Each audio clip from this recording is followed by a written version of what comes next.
Hola, bienvenidos a mi presentación. Esta es mi actividad integradora del módulo 14, que tiene como título Materia Organizada.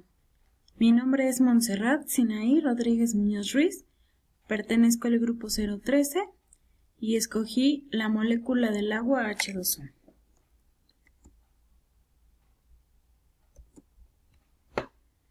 Bien. Para empezar, hablaré un poquito de los niveles de la organización de la materia, los cuales son partículas fundamentales, partículas subatómicas, átomos y moléculas. Las partículas fundamentales la componen los quarks y los leptones, que son los constituyentes fundamentales de la materia. Especies de leptones se unen para formar electrones y especies de quarks se unen para formar neutrones y protones. La física es la ciencia que se encarga del estudio de este ámbito junto con el nivel atómico y subatómico. Partículas subatómicas. Este nivel es el más simple de todo y está formado por electrones, protones y neutrones, que son las distintas partículas que configuran el átomo. Átomos. Es el siguiente nivel de organización. Es un átomo de oxígeno, de hierro, de cualquier elemento químico. A nivel biológico podemos llamar a los átomos como bioelementos y clasificar según su función. Si cumplen una función estructural, son bioelementos primarios. Son el carbono, el fósforo, nitrógeno, hidrógeno, oxígeno y azufre, que forman, por ejemplo, las membranas de las células, las proteínas, los ácidos grasos, los lípidos. Si cumplen una función estructural y catalítica, son bioelementos secundarios: calcio, sodio, potasio, magnesio, cloro y yodo. Son fundamentales para el funcionamiento de la célula, pero no forman parte estructural de las mismas. Si cumplen solo función catalítica, son oligoelementos o elementos vestigiales, porque sus cantidades en el organismo son muy escasas, como por ejemplo pueden ser el cobalto, el zinc, que intervienen en el funcionamiento de ciertas enzimas.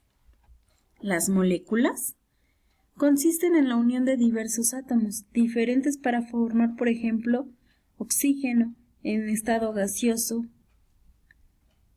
CO2, dióxido de carbono o simplemente carbohidratos, proteínas, lípidos. Las moléculas pueden ser orgánicas, glucosas, lípidos, grasas, o inorgánicas, agua, sales, minerales, gases y óxidos. La bioquímica se encarga del estudio de este nivel de organización, siendo una de las disciplinas más punteras y que mayor recursos de investigación obtienen en investigación y universidades dentro de las áreas de este artículo. Yo escogí la molécula H2O, es la molécula del agua. Aquí estoy representando mi pequeña maqueta que elaboré. Antes de hablar sobre mi maqueta y la molécula que escogí, quería decir que escogí esta molécula porque se me hace muy interesante, ya que para nosotros el agua es muy esencial para vivir. Esta molécula está compuesta por dos átomos de hidrógeno y uno de oxígeno. Están unidos por un enlace covalente, es decir, los dos átomos de hidrógeno y el de oxígeno se unen compartiendo electrones y su fórmula es H2O. El ángulo que ellas tienen es de 145 grados. Muy bien. Pues dando un poquito de la introducción de por qué escogí esta molécula, voy a hablar un poquito más acerca de ella a fondo y pues espero principalmente que me entiendan. La molécula de agua está compuesta por dos átomos de hidrógeno y uno de oxígeno, unidos por un enlace covalente, es decir, los dos átomos de hidrógeno y el de oxígeno se unen compartiendo electrones. Su fórmula es H2O. Mediante análisis espectroscópico y de rayos X, se ha determinado el ángulo del enlace entre el hidrógeno y el oxígeno, que es de 145 grados. Y la distancia media entre los átomos de hidrógeno y oxígeno es de 9.5 o lo que es mismo 9.5 milímetros. La disposición de los electrones en la molécula de agua le comunica asimetría eléctrica por la diferente electroconectividad del hidrógeno y del oxígeno. La electronegatividad es la capacidad de un átomo para atraer a los electrones compartiendo en un enlace covalente. Como el oxígeno es más electronegativo que el hidrógeno, es más probable que los electrones que poseen carga negativa estén más cerca del átomo del oxígeno que del hidrógeno, lo cual provoca que cada átomo de hidrógeno tenga una cierta carga positiva que se denomina carga parcial positiva y el de oxígeno una negativa, ya que tiene los electrones más cerca. Esto significa que el agua es una molécula polar, pues tiene una parte o polo negativa y otra positiva, aunque el conjunto de la molécula es neutro. De este carácter polar derivan casi todas sus propiedades fisioquímicas y biológicas. Cuando dos moléculas de agua están muy cercas entre sí, se establece una atracción entre el oxígeno de una de las moléculas, que tiene carga parcial negativa, y uno de los hidrógenos de la molécula que tiene carga parcial positiva. Una interacción de este tipo se denomina enlace o puente de hidrógeno, y las moléculas de agua se ordenan de tal modo que cada molécula puede asociarse con otras 4. Esta interacción es la que se da con el hielo. Estos enlaces de hidrógeno se forman entre un átomo con carga parcial negativa y un hidrógeno con carga parcial positiva, por lo que no son exclusivos del agua. Se da también entre el nitrógeno o el flúor y el hidrógeno en otras moléculas como proteínas o el ADN.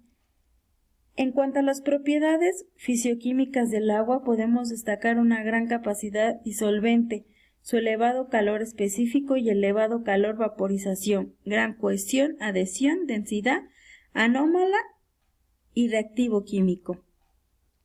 El agua es capaz de dispersar a un elevado número de compuestos en su seno debido a su carácter polar, así con las sales, que son sustancias iónicas. La molécula del agua orienta sus polos en función de las cargas de los iones, oponiendo el polo negativo a los iones positivos y el polo positivo a los iones negativos. Con sustancias polares como el etanol, el agua actúa de método parecido, oponiendo un polo frente al polo de signo contrario de la sustancia. El calor específico en la cantidad del calor que hay que administrar a 1 gramo de agua para elevar 1 grado centígrado su temperatura, mientras que el calor de vaporización es la cantidad del calor que hay que aplicar a 1 gramo de líquido para que pase a 1 gramo de vapor.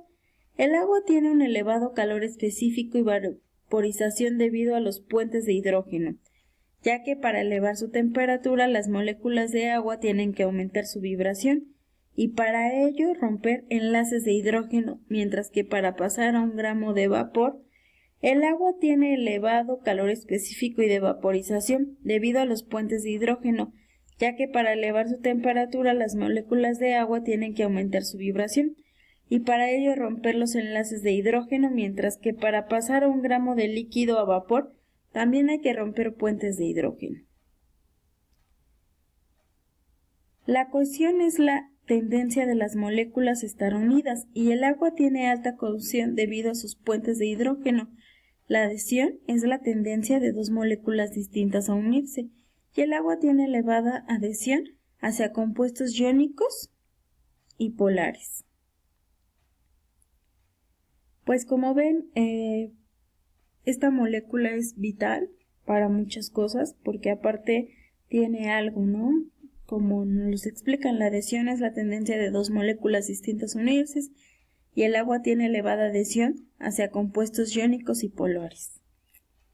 El hielo tiene una densidad menor que el agua líquida y por ello flota, lo que implica importantes consecuencias biológicas en la ecología de los organismos acuáticos. El agua puede reaccionar con otros compuestos mediante reacciones de hidrosis, hidratación, etc. Además, el agua en disolución se ioniza en pequeña proporción, produciéndose el equilibrio. La fórmula de esta molécula hay que recordar que es H2O y como bien esta molécula es vital para nosotros, ahora entendimos un poquito más sobre el agua, porque aunque sea una molécula, hace un gran trabajo para formarse esta molécula y que nosotros principalmente podamos entender qué significa la molécula del agua. Por mi parte ha sido todo, espero que les haya servido esta información en mi pequeña maqueta. Muchas gracias.